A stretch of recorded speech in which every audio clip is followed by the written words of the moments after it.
Good afternoon and thank you for choosing ABC News Ghana. I am Jennifer Soma. But before we take the headlines, information reaching us indicates that fire has gutted some parts of the Job 600 building in Parliament. We'll bring you more details on that coming up in the headlines. Government takes drastic measures to safeguard Ghana's food security following the impact of drought in the northern part of the country. We'll hear from the experts. Over 1,300 affected persons in the Akosombo Dam spillage still live in camps. Stakeholders have criticized the government's approach as inadequate. We will take a look at it shortly.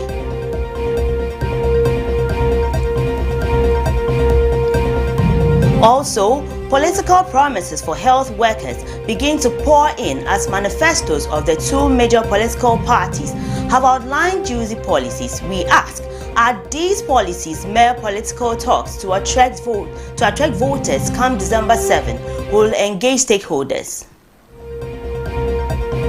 Still to come in the bulletin in business, the Ghana cedi has hit the 16 cedi mark to $1 on the retail market after weeks of relative stability. We'll bring you more on this.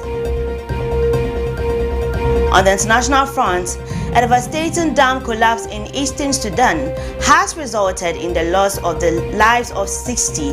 These and many more coming up shortly. Do stay with us.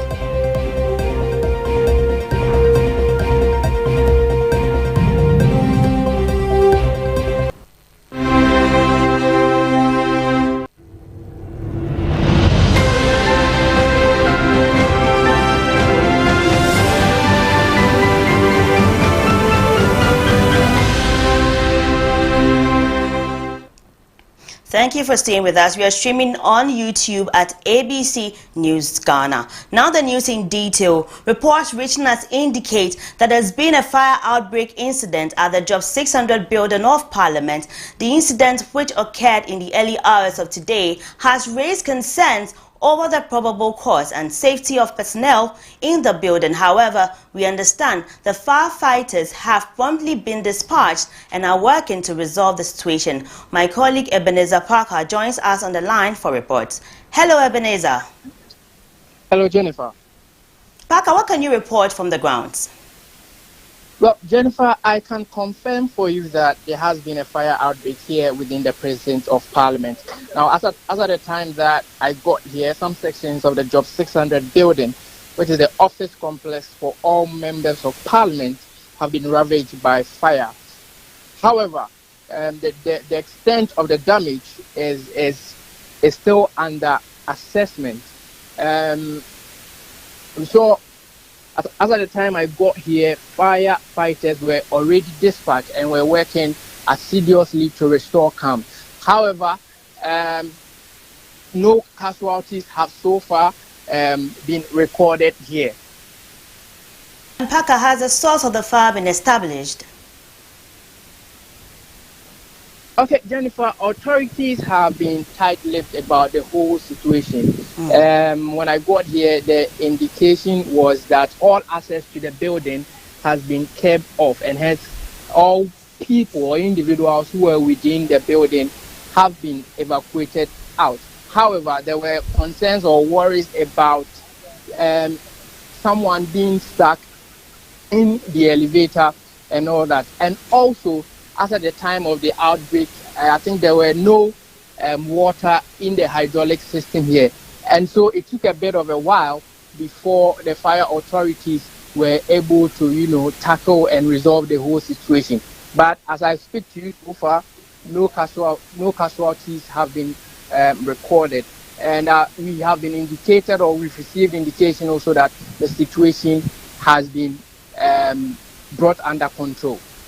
Well, if I heard you right, you said someone was stuck in an elevator.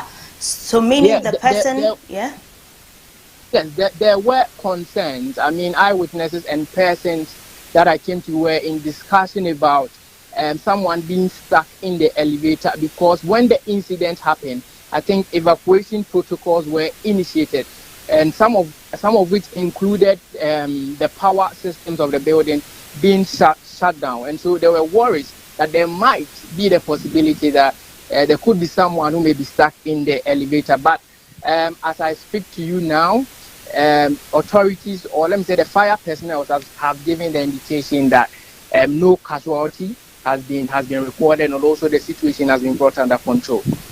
All right, thank you very much, Parker, for that update. So, as I said early on, there has been fire gotten some parts of the Job 600 building in Parliament, and that was my colleague Parker bringing us updates, and he says so far no casualties have been recorded. Let's move away from that to Ministry of Food and Agriculture, as they have announced a series of urgent measures to address the severe drought currently affecting the northern part of Ghana.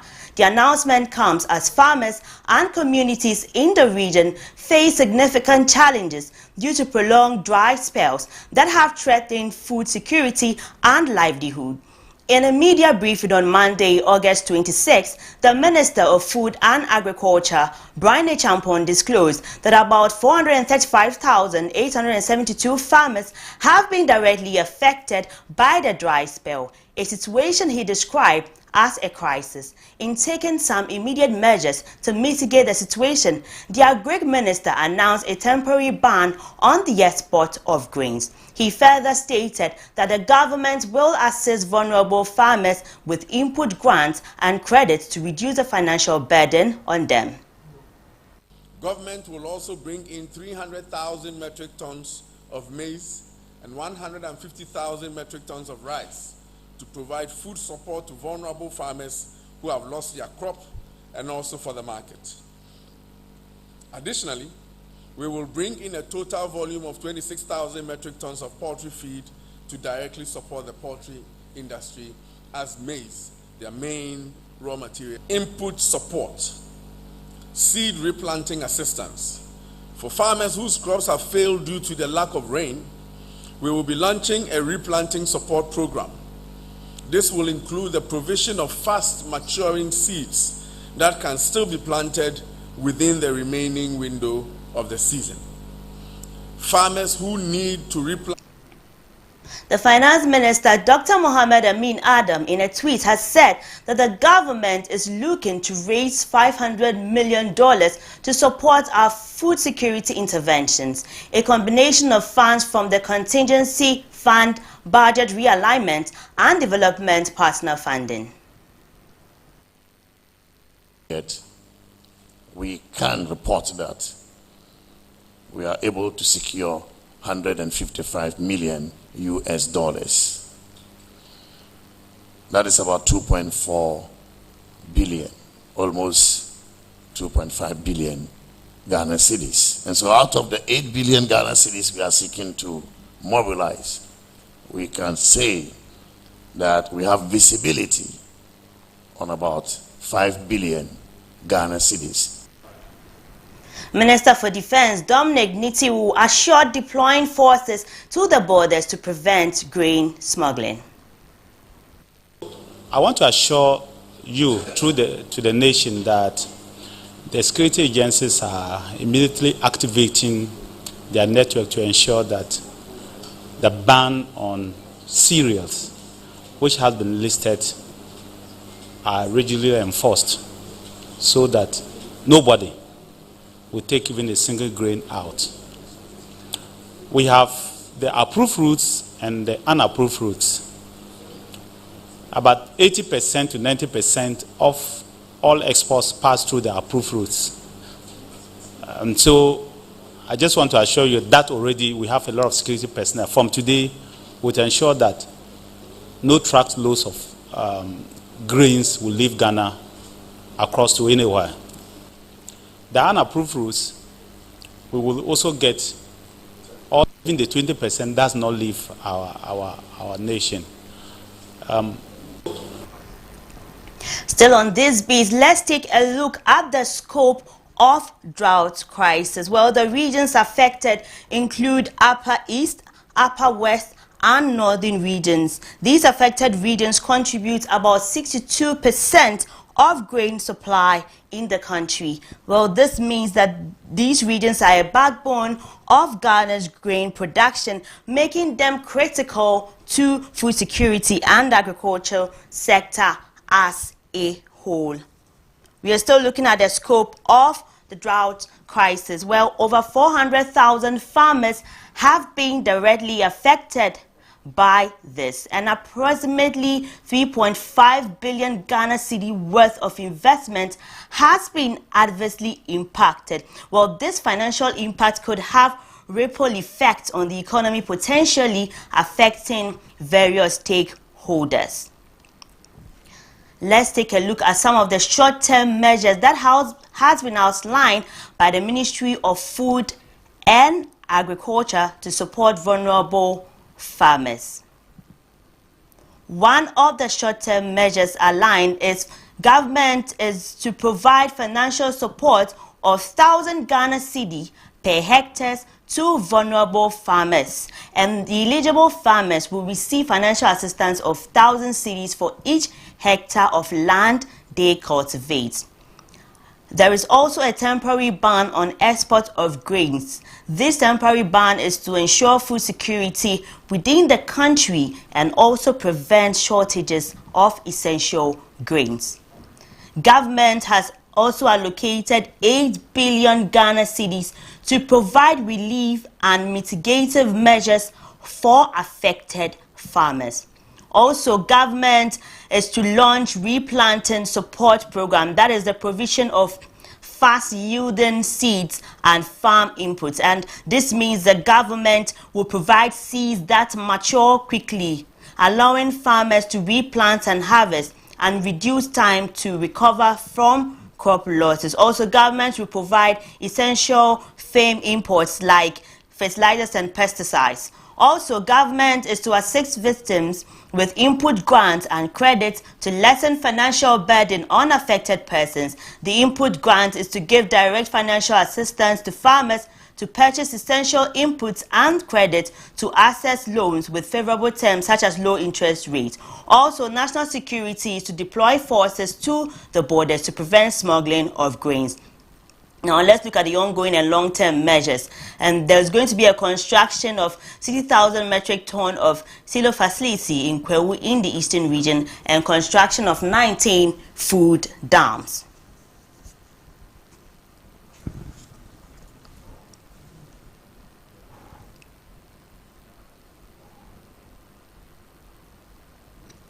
Joining us via Zoom is Professor Roger Canton, an agro-research scientist who has done a lot of work in the northern region. Thank you for joining us here on ABC News.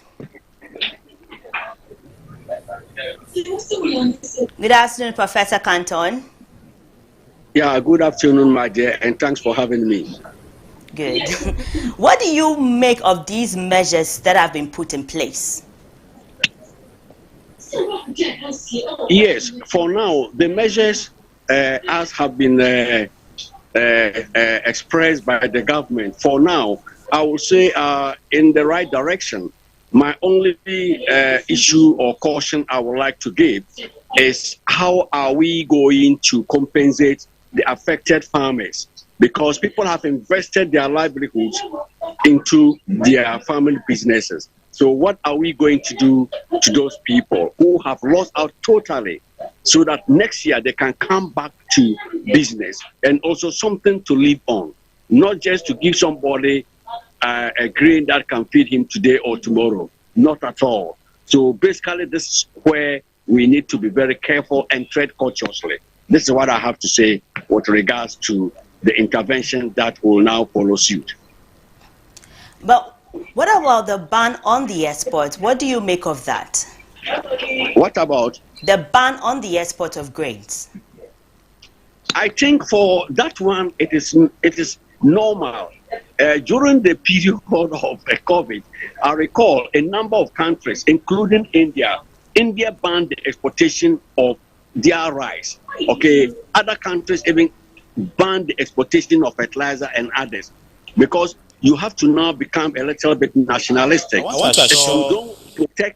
If you don't protect your own, then what becomes of your people? Because don't forget, we are producing first to ensure we secure food self-sufficiency, and excesses can be sold out. What will Ghana be doing if you sell that grain or you sell that grain out? You get the money, all right, but you wouldn't be able to get grain to buy from any other person to take care of your population. So actually, it is quite a dicey issue, but I think that is a measure in the right direction. I would personally have done so if I were the Agri Minister.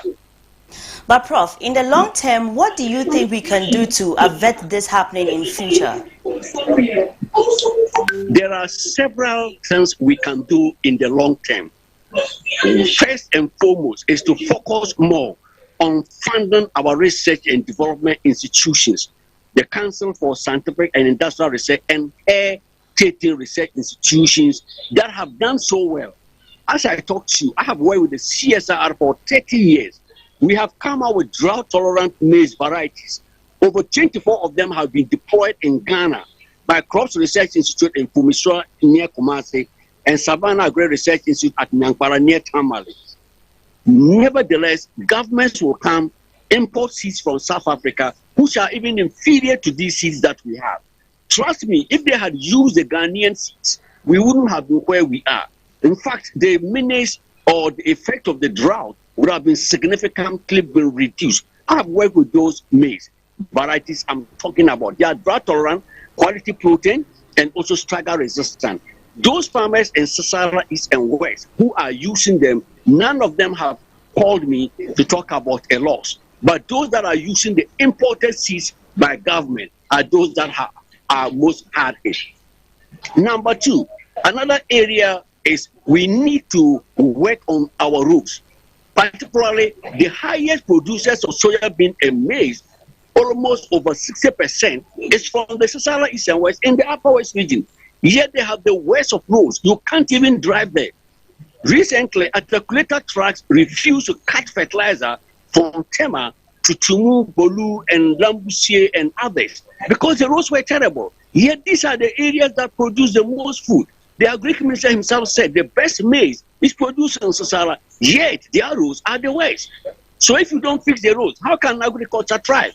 And there is a study by World Bank which has shown that yields of crops, production and productivity have doubled, increased significantly just by fixing roads. But we haven't done that. Number three, we need to also be serious with our meteorological information. Currently, the meteorological services provides information purely to guide aviation industry. We don't have any deliberate intention to support data when it comes to agro-meteorology, to help farmers to know when to plant, how the rainy season will be, the distribution of the rains, what quantity to expect, and things like that. That is one of our weakest links. We have a very weak agro-meteorological system, if even that exists. I know they talk about meteo station weather data to guide aviation. I think this should be looked at. Another area is irrigation. And when I talk about irrigation, I'm not talking about dugouts. I'm talking about standard, well-managed irrigation projects, just like we have dams in the Upper East region. When I was employed, when I came from Russia, those dams are there, very well managed. In fact, they are standard dams. They were constructed by the Irrigation Development Authority of the Ministry of Food and Agriculture. So we need to have people who are really experts in dam construction. And the indigenous, the community should be involved when these dams are being constructed. There have been instances where contractors, when they're very arrogant and rude, they wouldn't listen to anybody. They will tell you that they had the contract from Accra, they have no business with you. Yet they don't know the terrain, they don't know the hydrological pattern, where water flows from, where you can dig the dam and harvest water and not. So we need to collaborate. And finally, I would like to appeal to government. We should use people that are technocrats, devoid of any political party issues. People are good. They know the terrain. They have the comparative and competitive knowledge to support this government. Let's put these people together whenever these issues come up, so that together we can solve them as a country. We can solve them in a piecemeal manner where there are no national consensus, and we are fighting ourselves every now and then. So these are some of the things I would like to submit. Thank you very much. Thank you very much, Professor Roger Canton. He is an agro research scientist who has done a lot of work in the northern region, and he is saying that the ban on the export of grains is a step in the right direction. Well, the Minister for Food and Agriculture, Honorable Brian Champon, has outlined some measures that the government is putting in place to lessen the effect of the current dry spell on farmers. Well, government has decided to provide financial support of 1,000 cedis per hectare to vulnerable farmers, as well as food grants to enable them meet minimum nutritional requirements. And this was during a press briefing earlier. Well, away from that, well, still on it, we will be speaking to Dr. Amos Rutherford, who is a seed specialist, for further interaction. Thank you for joining us. Thank you, madam.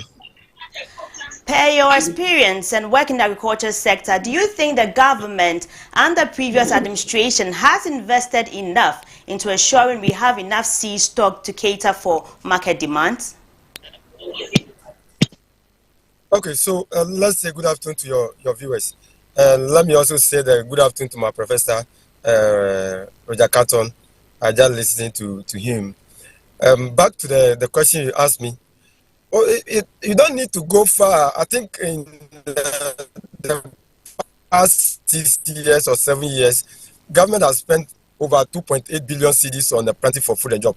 And some of us have said it so many times that money should not be used for only consumption, but it's used to set up a proper seed production system to generate. But you see, I heard you saying government said they want farmers to use early maturing variety, climate smart variety. This is what we have been preaching over the time. Even the PFJ2 currently that is running, they are importing seed, and they are not ready to use the local seed.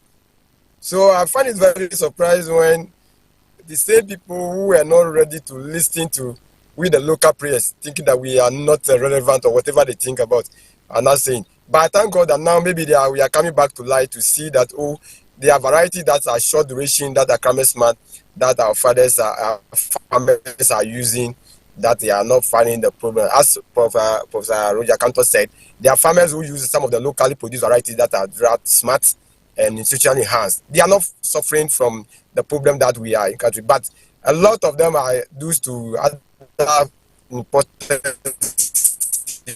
that have a long duration. We are not saying those things are bad per se, but because they are long duration plants, and when the rainfall shorten, as we witnessed recently, that's why we have all this. So, in nutshell, the government have not done its part in terms of the development of the seed sector, and also not the government. The private sector too is not moving. In most of the time, we say the private sector is the engine of growth, but this private sector, in terms of the seed industry, is very weak. I'm not sure it's going anywhere, and we need to actually prepare that engine very well. Dr. Rutherford, can you kindly put on your camera so we can see your face and have further conversations? From what you were saying, does it mean the status of the seed has an impact on the drought happening right now? Yes, you see, agriculture is based on seed. So nobody can do a proper crop production without a good quality seed. So the seed you have will determine the outcome that you are going to have. So if you have a seed that is 4 months old, and in 1 month or 2 months there's a drought for 1 month, obviously you are going to lose it. But if you have a variety that is, let's say, 80 days or 90 days and is 2 months old, probably we have achieved a certain performance before the drought or shortage of the rainfall comes in. So we should be mindful. And we are talking of climate variability here.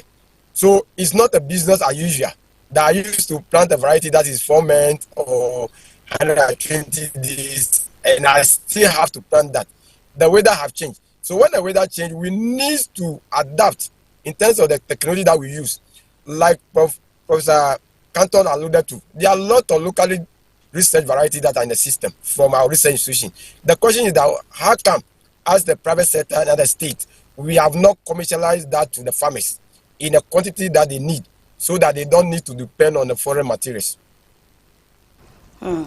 Well, let me find out from you. Government implemented one district, one warehouse initiative. Do you think if this thing really worked, would we have been in this situation? No. I'm not sure. If yes, if it work, we are not.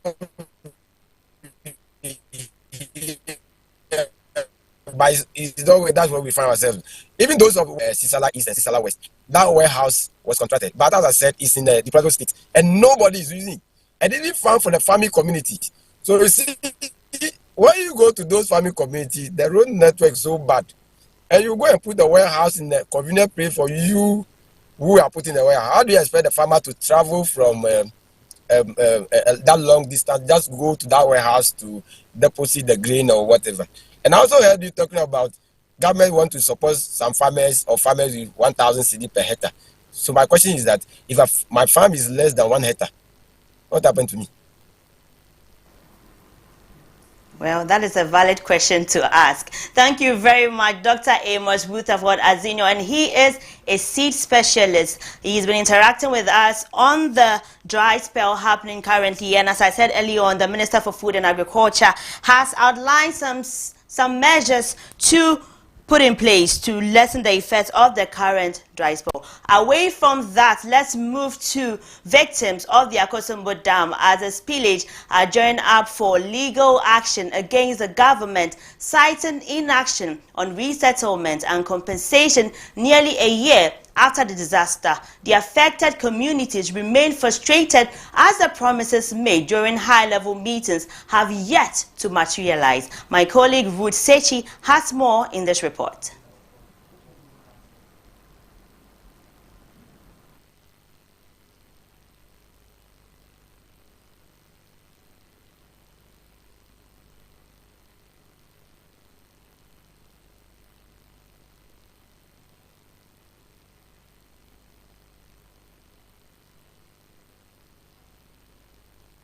The disaster, which occurred last year, displaced over 1,350 commuters.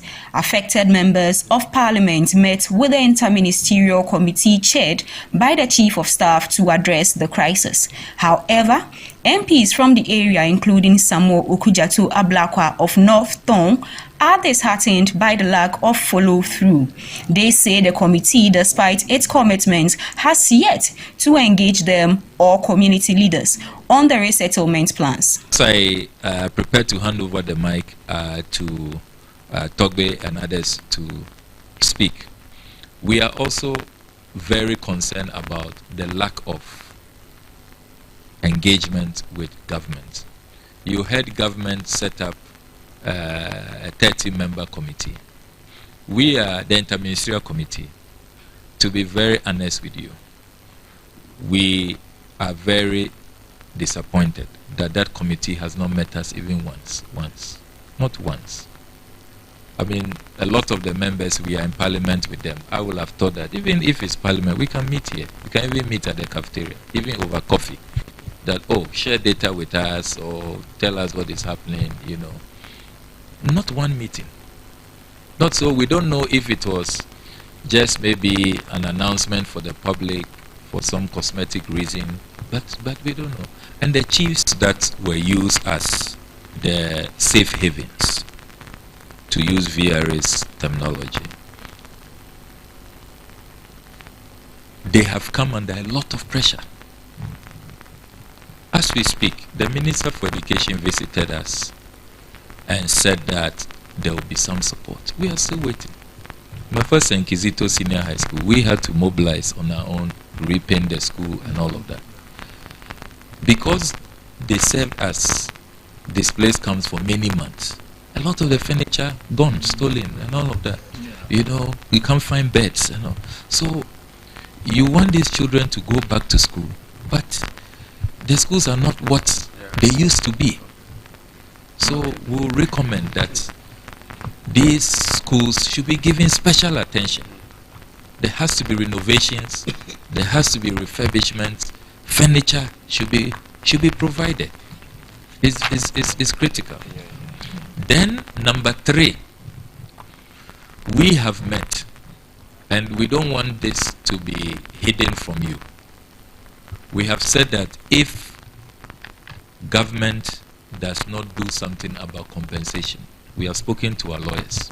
We are headed to court because it is our right. Away from that, let's take some business stories.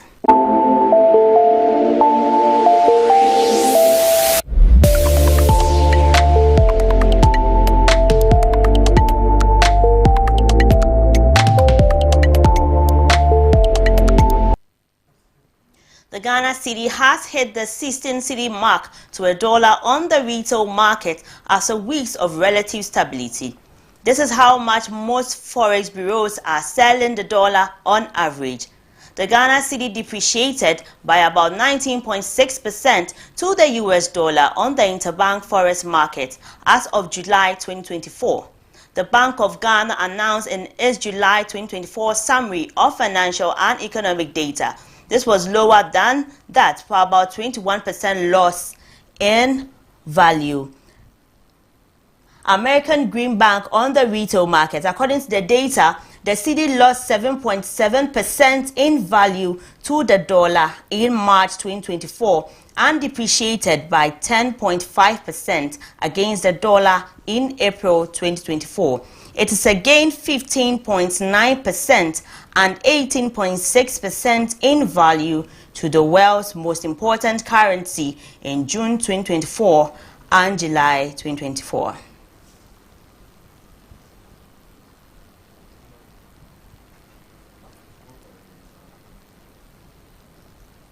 We're back with more stories after this break. Do stay with us.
Thank you for staying with us. Let's do some more stories. As the flag bearer of the new patriotic party, Dr. Bawumia, during his recent media engagements, has stated that he is unaware of unpaid allowances owed 322 doctors of pharmacy house officers. For over 12 months, the government has not granted financial clearance for their mandatory housemanship.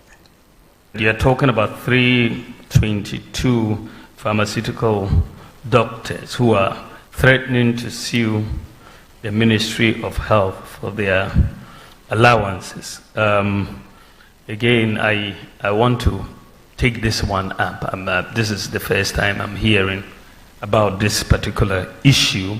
I think it is Sheldon who raised it. I'm not aware of it, but I think it's an important issue that we should really resolve. So we'll talk to the Ministry of Health and Finance. Thank you very much. You're talking about 322 pharmaceutical doctors who are threatening to sue the Ministry of Health for their allowances. Again, I want to take this one up. This is the first time I'm hearing about this particular issue. Meanwhile, the Doctor of Pharmacy House officers, as part of efforts to demand their unpaid allowances, are holding a press conference at the Accra International Press Center. My colleague Parker is on the ground to give us updates. Hello, Parker. Hello, Parker. Well, we are still trying to connect with Parker. Parker, can you hear me? Hello, Jennifer. Good. What are the pharmacy house officers saying? Well, the pharmaceutical students of the 2022 class are making some demands to the government, or they say that government owes them some outstanding arrears after the successful completion of their housemanship. Now, from my engagement with some of them, they made me understand that right from the commencement of their housemanship from May 2023 till June 2024, government has failed to even give them a financial clearance and as well as disburse the allowances that is due them. And so today, they are rather pressing home their demands and also making government aware that if it fails to address their concerns, then the next step they are going to take is a legal suit. So yes, Jennifer, that is what transpired at the press conference today. But Parker, did they have any representative from the Pharmaceutical Society of Ghana or Pharmacy Council? Because these agencies are spearheading this, trying to get the allowances paid to them. Well, on that, I think what they mentioned was that they have been having a series of meetings and stakeholder consultations with the Pharmaceutical Society of Ghana, as well as the Pharmacy Council and the Ministry of Health and Finance. But in all these meetings, government would tell them to be patient. They would disburse their funds, so they should go ahead and work. But then it's been the same situation, the same results until throughout their tenure of housemanship. And so today, when I got there, there was no representative of the Pharmacy Society of Ghana. There was no representative from their side, as well as no representation from the Pharmacy Council. Thank you very much, Parker, for that update. So he was giving us an update on 322 Doctor of Pharmacy House officers who have not been paid their allowances for over a year. Well, away from that, let's take a listen to some of the interviews and the things that transpired at the press conference. Embarking on a strike? No, because we are not working for the government institution. So basically, it's more like we are taking legal action. Okay. So it's not a strike. Okay. That is not a strike. Okay. So what would be the next action if government fails to respond to your grievances? Well, I think the next course of action is a lawsuit. That's been communicated by our leadership. So I think, if anything, our leadership would have more clearer insights to give than me.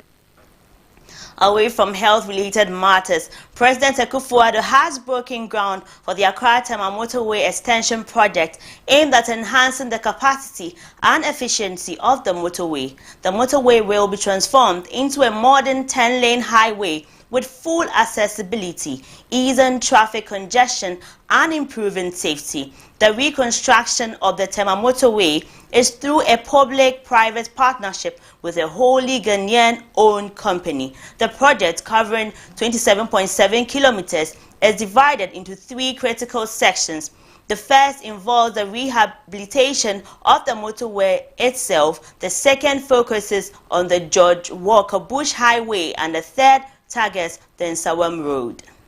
Motorway, commissioned in 1965 by our first president, Kwame Nkrumah, has served as a vital artery for our country's development for nearly 6 decades. Designed with a 50-year lifespan, this iconic road has withstood the test of time, carrying an average of 45,000 vehicles per day, an extraordinary proof of its importance. However, the time has come for us to renew this legacy and ensure that it continues to serve the people of Ghana for generations to come. Extension's PPP project stands as a symbol of progress, demonstrating Ghana's capacity to innovate and lead in the realm of infrastructure development. The reconstruction of the Accra-Tema motorway will be executed, as the Minister of Roads and Highways has said, in 3 distinct sections. Section 1, Accra-Tema motorway roundabout to Tetekwashi interchange. Section 2, Tetekwashi interchange to Apenkwa interchange. And 3, Section 3, Apenkwa interchange to New Plant Junction on the Accra-Kumasi Road. Motorway, commissioned in 1965 by our first president, Kwame Nkrumah, has served as a vital artery for our country's development for nearly 6 decades. Designed with a 50-year lifespan, this iconic road has withstood the test of time, carrying an average of 45,000 vehicles. Minister of Finance Dr. Amin Adams at the ceremony gave a breakdown of the cost and the 36-month duration period of the project.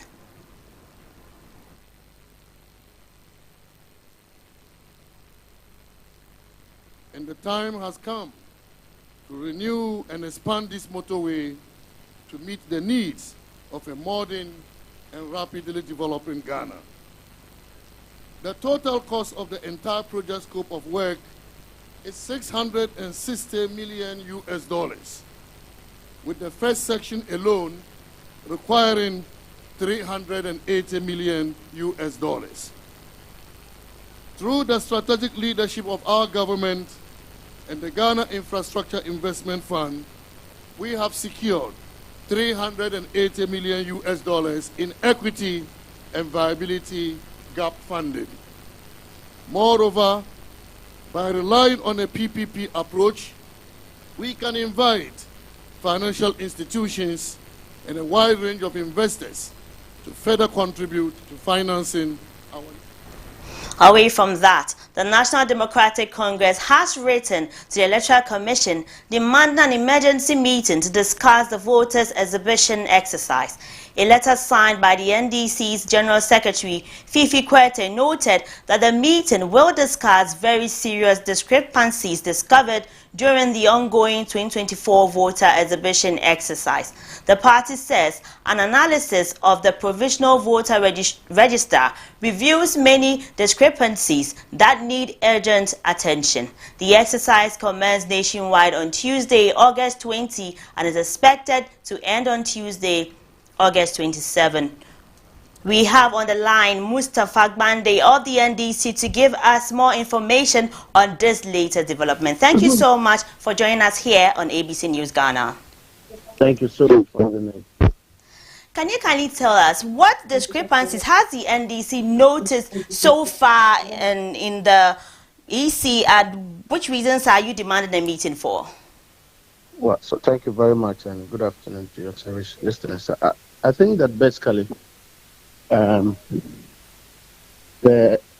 exhibition exercise becomes a very essential step into the election.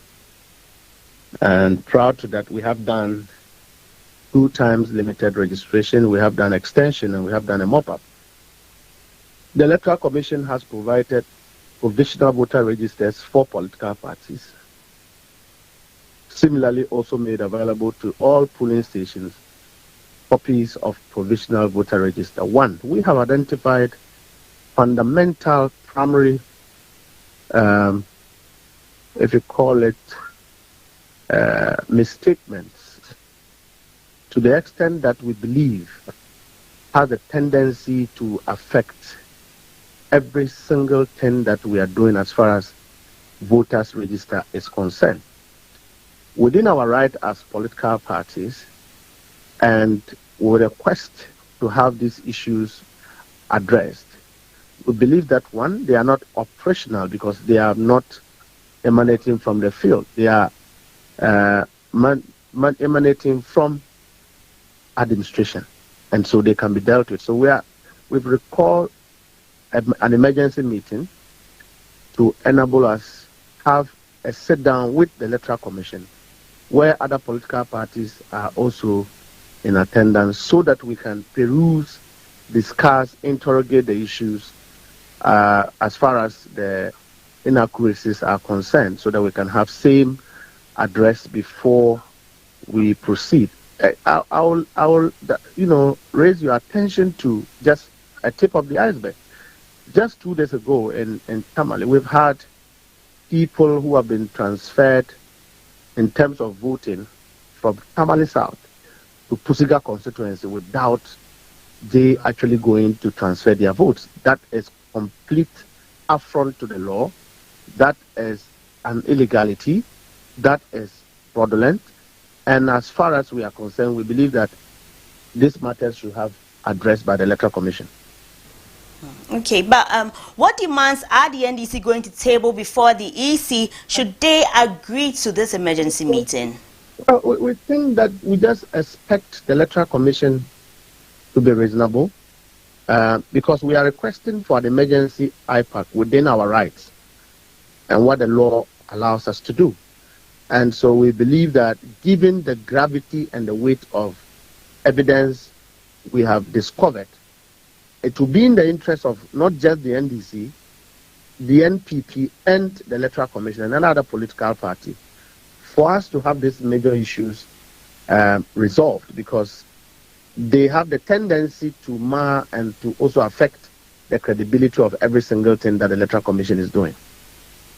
Okay, thank you very much, Mustafa Gbande. He gave us more updates on the NDC demanding emergency meeting with EC over alleged discrepancies in the electoral voters exhibition exercise. Well, let's do some sports now.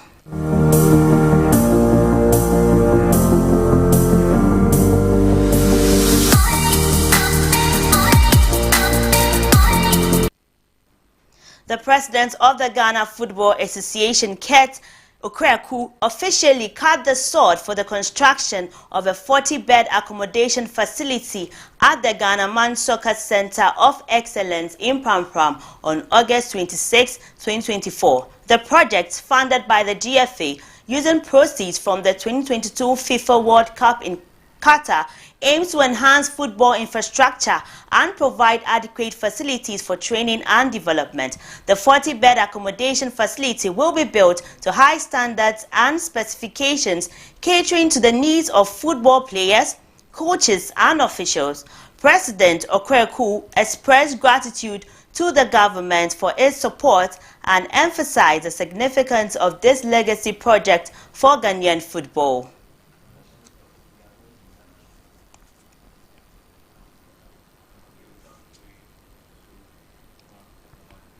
Let's take a look at what is happening on the international front.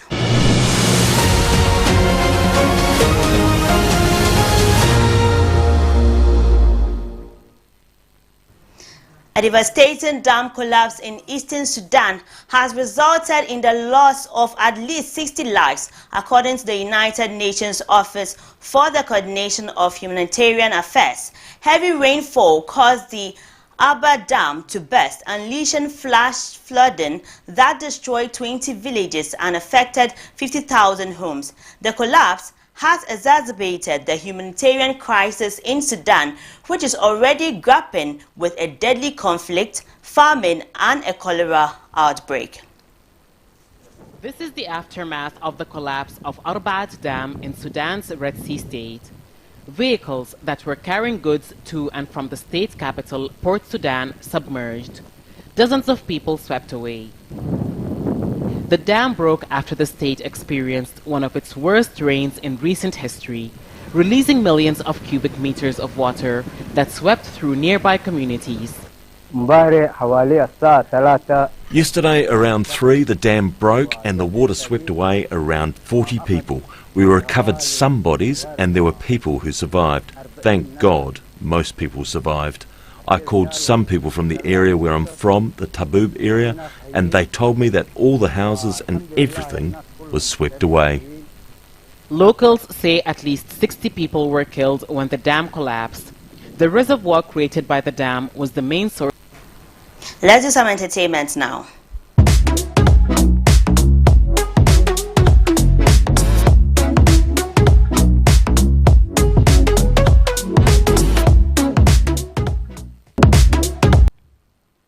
John Piersa, who captured the hearts of many as Drogba in the hit TV series YOLO, is now grappling with a serious health condition that has left him in constant pain and uncertainty. The actor revealed in an interview with DJ Slim on Daybreak Hits on His FM that it took doctors 4 long months to diagnose him with stiff person syndrome, a rare neurological disorder characterized by progressive muscle rigidity and stiffness, particularly in the truncal muscles.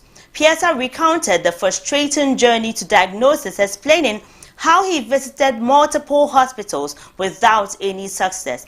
It was eventually his neurologist at the Bank Hospital who first identified the condition, with the diagnosis later being confirmed by specialists at Kolebu Teaching Hospital. Let's wrap up with a recap of our headlines.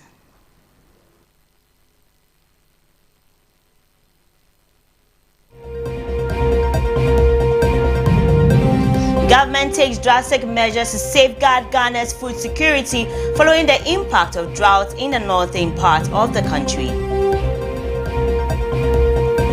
Over 1,300 affected persons in the Kosombo Dam spillage still live in camps. Stakeholders have criticized the government's approach as inadequate. Political promises for health workers begin to pour in as manifestos of the 2 major political parties have outlined juicy policies. In business, the Ghana cedi has hit the 16 cedi mark to $1 on the retail market after weeks of relative stability.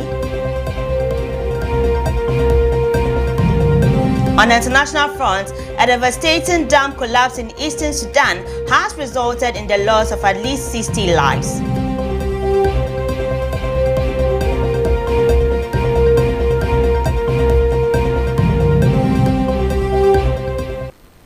Well, early on too, we were told the fire has gutted some parts of the Job 600 building in Parliament. Well, that is how we wrap up today's bulletin. I am Jennifer Soma. Don't forget to follow us on all our social media handles at ABC News Ghana. Good afternoon.